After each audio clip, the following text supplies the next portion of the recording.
Well, what's up, everybody? It's Wavywebsurf here, and I have the man, the myth, the legend, Robert Hines, the person behind Toby Jones. What's up, man? What's happening? Toby Jones, big ass truck rental and storage. Toby Absolutely. Jones, good ass barbecue and foot massage. Toby Jones, prepaid legal and daycare academy. Right? That's all. That's all three of the commercials. Yep, and that's the order in which they came. We're gonna talk about the commercials later. I'd like to first kind of hear from Robert Hines. So you get into comedy in the early 90s, and then you start working at this jail. You start working at Cook County Correctional Facility, right?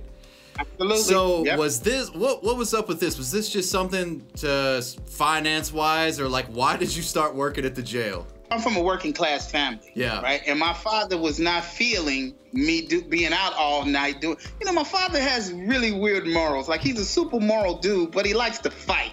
You know what I'm saying? And it kind of just sounds old school. Yeah, he was 100% old school. Yeah. And so my uncle worked at the jail, and my father's like, man, this boy need a job. And my uncle's like, well, if you come down and apply, I'm sure you could get the job at the jail, because I didn't have any background issues. And so I did what my family wanted me to do. I didn't want to do it, but I did what they told me to do.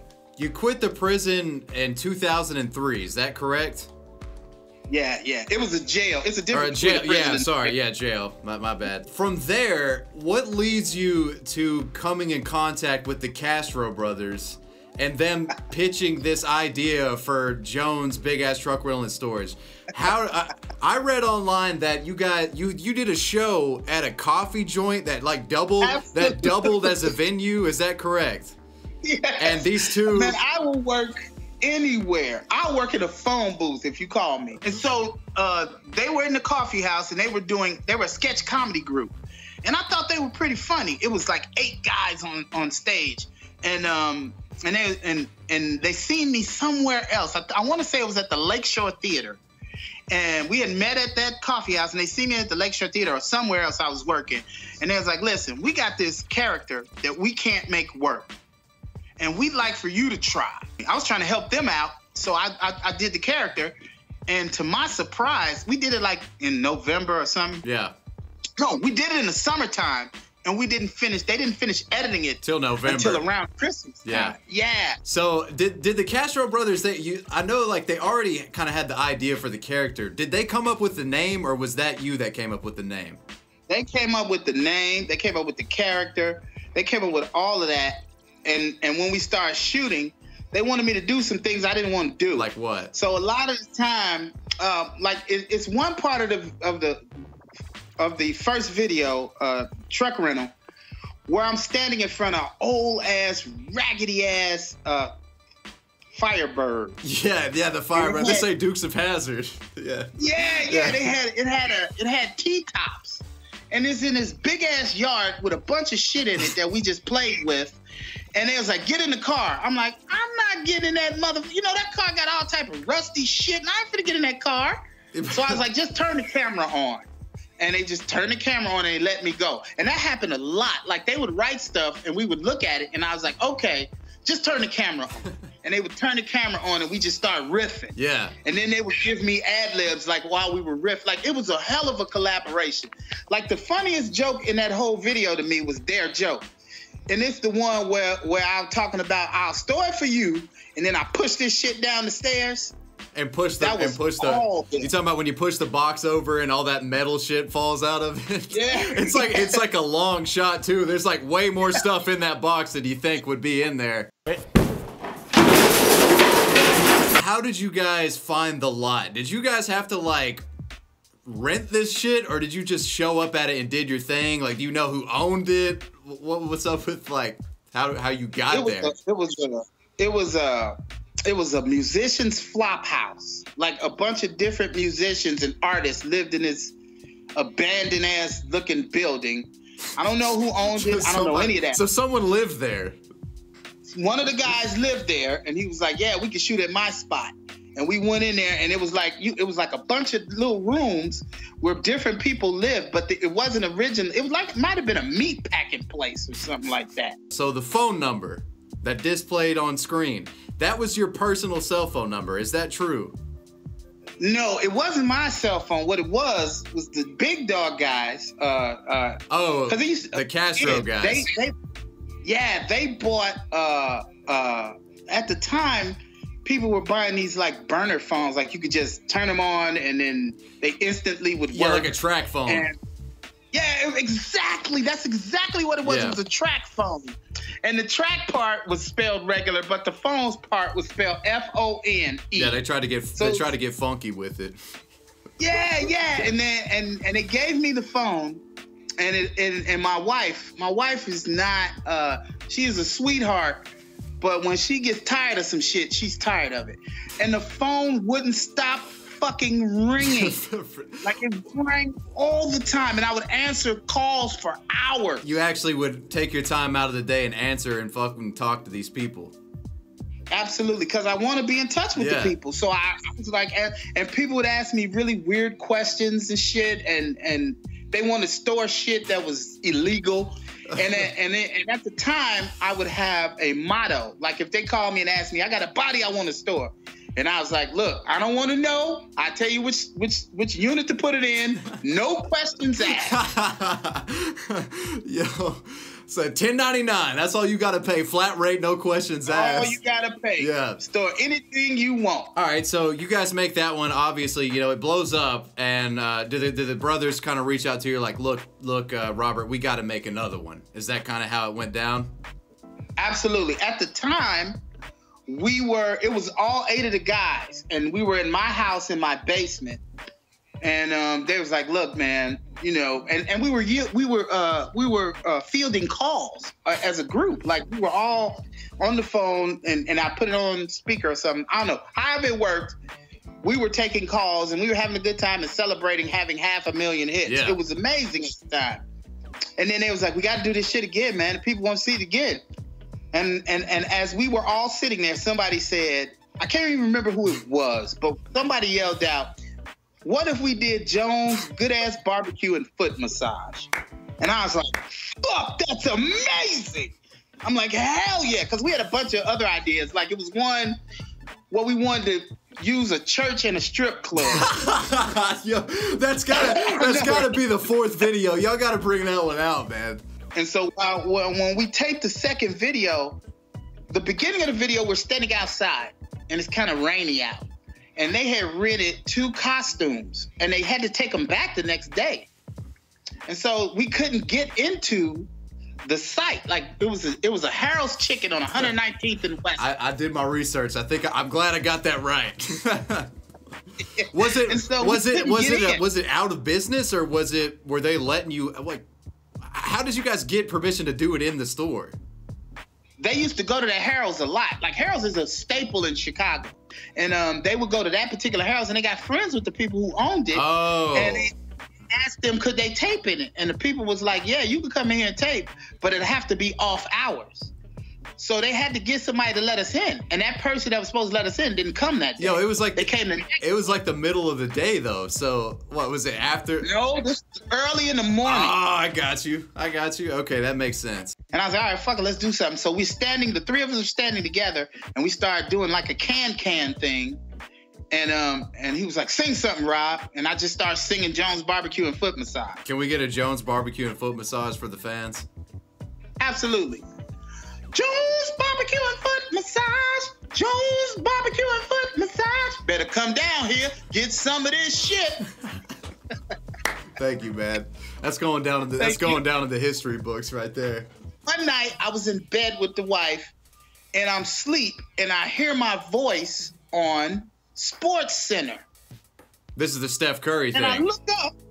Yeah, this was Scott Van Pelt was giving it much love. Now, the reason why I believe all that shit happened, because it was a viral video and it was doing well, but Kevin Hart had this thing called Laugh Out Loud on his Facebook page, and he did a feature on Toby Jones and the barbecue and foot massage thing. He's like, if this thing is real, I'm going there. And if it isn't, it's brilliant. Like, he gave me a lot of love, or gave the video a lot of love.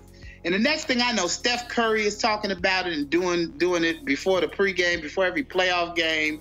And a bunch of things happen from that. So I would credit, now I can't prove it directly, but none of that shit was happening until Kevin Hart got involved. And that dude has a hell of a reach. And he, you know, he didn't even know. Another question about the Good Ass BBQ and Foot Massage video. So there's this really gnarly shot in the video where you're squirting the sauce on this dude's feet. I want to know, who is that guy? Because I know you remember him. I wouldn't remember somebody if I had to rub their feet with sauce. And how many fucking attempts did it take for you guys to get that shot? Did you do it in one take? One take, because, okay, well, first of all, the guy whose foot it is the guy with the long hair. His name is Brian Fox.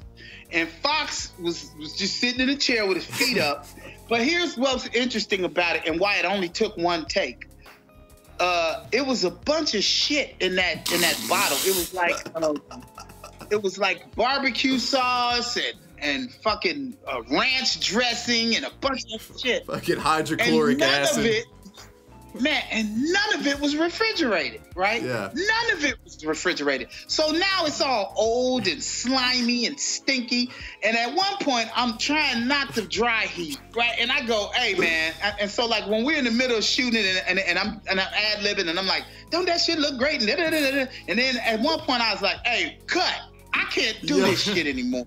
And I just walk out the building for a second to try to catch my bearings because I was about to vomit. Dude, even without hearing your story about it, that shot makes me want to dry heave just watching it. It's so gnarly. I mean, I'm not dissing Homeboy's feet or anything, but goddamn, that is a rough shot. They kept that sauce and they put the word foot on it. Yeah. So like when you see me going across with all the sauce, look at all these beautiful sauces, whatever I say. One of those sauces say foot, and that was the sauce. Man. So the third commercial, Jones Cheap Ass Prepaid Legal and Daycare Academy. So you got some child actors in that video. How did you? I can only imagine approaching, someone's parents and being like, "Look, I need to borrow your kids for an hour. We're filming this commercial called Jones Cheap Ass Prepaid Legal and Daycare Academy." Whose kids are these? Like, how did you get the kids for the commercial? They were family members of the Big Dog Eat Child guys. So like all of them. And it was at somebody's office. It was somebody's workspace, and they brought their kids in, and they just watched, and the kids were phenomenal. Like they didn't want to be loud. Yeah. They really didn't want. They were just wanting to play and hang out. And I was like, y'all got to get louder. And they was like, okay. Like they didn't want to be bad kids.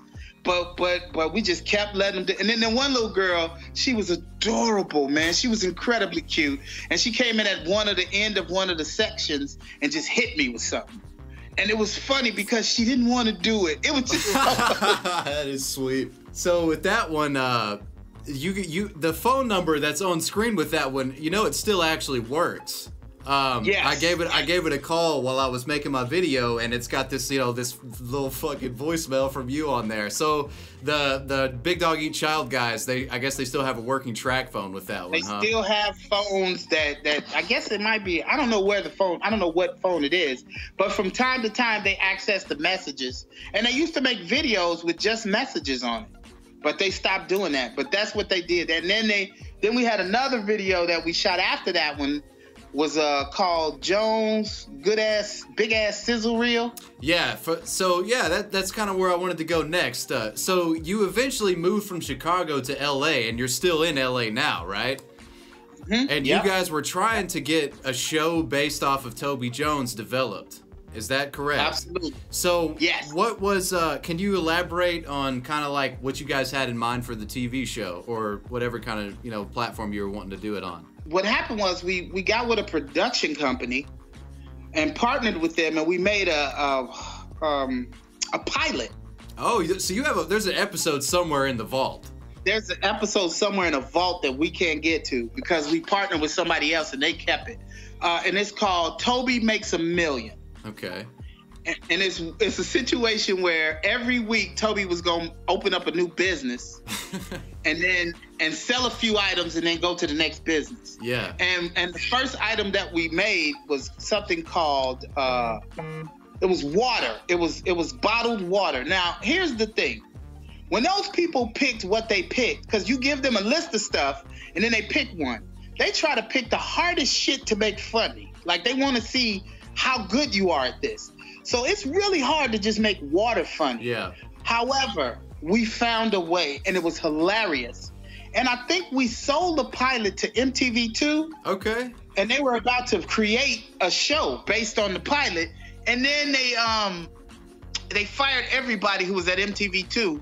And the show was canceled before it was created. So it was kind of just a casualty of MTV having a downsize. Yeah. But the Toby Jones is a standout, man. I mean, it really is a legendary character. Like, I'm sure you're probably aware of how many fans you do have, but whenever I do like research for these videos, I go through a lot of comments and people just give their like unbridled love for that character. And I'm hoping with this we can kind of shine some light, you know, on the guy behind the character. Thank you. I appreciate it. And with that said, like, so now, one more question: is there ever going to be another Toby Jones commercial? We are working on that now. We're trying to figure out how to get another commercial now. We haven't made any decisions yet, but we're working on it. We're trying to get it done. So the relationship with the Castro boys and Big Dog Eat Child is like solid. You guys are still working together. We still really cool. It's just that you know, it's just at this point I need to marry Toby Jones with my stand-up, because my stand-up needs to sell more tickets. And every time I mention Toby Jones on stage, people be like, "Oh yeah!" And plus, I've lost 100 pounds since I was playing that character. Yeah, you're looking good, man. Yeah, thanks, man. Thanks. So I'm trying to get a way to marry Toby Jones in the character, so I could personally make money. Well, hopefully, I hope you know, a lot of people watch this video. Maybe you could get a few fans that'll go watch an actual show. You know, around. So. I've got some fans around. I'm sure I've got fans around. You in LA, right? You know, I am. Somebody's gonna see this and watch a show. I can promise you.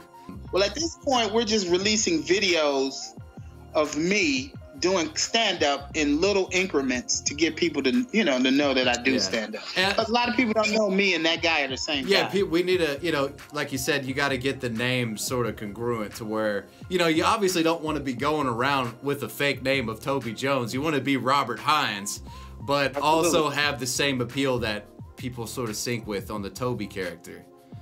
Yeah. So I you know, nowadays you're just kind of touring and doing comedy shows and stuff. That's good. Yeah, just doing comedy shows here and there and touring and stuff, and yeah, and it's about to get really interesting. As a matter of fact, I'm on Segura's Tom Segura. I'm on his podcast like the 22nd of January. I want everybody watching to go show major love to our boy Robert here. Thank you, man. That's cool. We'll put it. I'll put a link to Tom's podcast when it comes out in the description for this interview that we do. I think we're about ready to wrap it up, man. That's one. Cool. I appreciate your time. You were very kind with your time. Yeah. There's one more thing that I'd like you to do for me, though. Okay. I want you to rate my Jones BBQ and Foot Massage dance 0 to 10. All right. Check this out. Okay, let's do it. We got Jones BBQ and Foot Massage. Jones BBQ and Foot Massage. You better come down here and check this shit out. I forget the last part of it. I might have botched the last here's words. The thing. I need a little more commitment from your can. You gotta kick that leg up and kick it out. Oh, let's rock it. Let's rock it. Now, let me get this fucking chair out of the way. Yeah, do that. Jones BBQ and Foot Massage. Jones BBQ and Foot Massage. That was it right there. I can't go any harder than that. Yeah, that's it. That's perfect. Yeah. You don't have to go any harder than that. That was exactly what you need. That's perfect. I think I might have nailed it harder than Steph did. I think so too. Great job. Hey man, thank you so much for the opportunity. Yeah, absolutely. It's a pleasure to have you on, man. You're actually the first sort of like living meme social media figure that I've done an interview with, and I appreciate the opportunity. It's been a really good conversation, and I think the viewers are really going to enjoy it. So best of luck to you, man. You know, keep in touch. Keep in touch privately, and okay. I'll see you around, buddy. All right, same to you, man. Good luck. Adios. Peace out.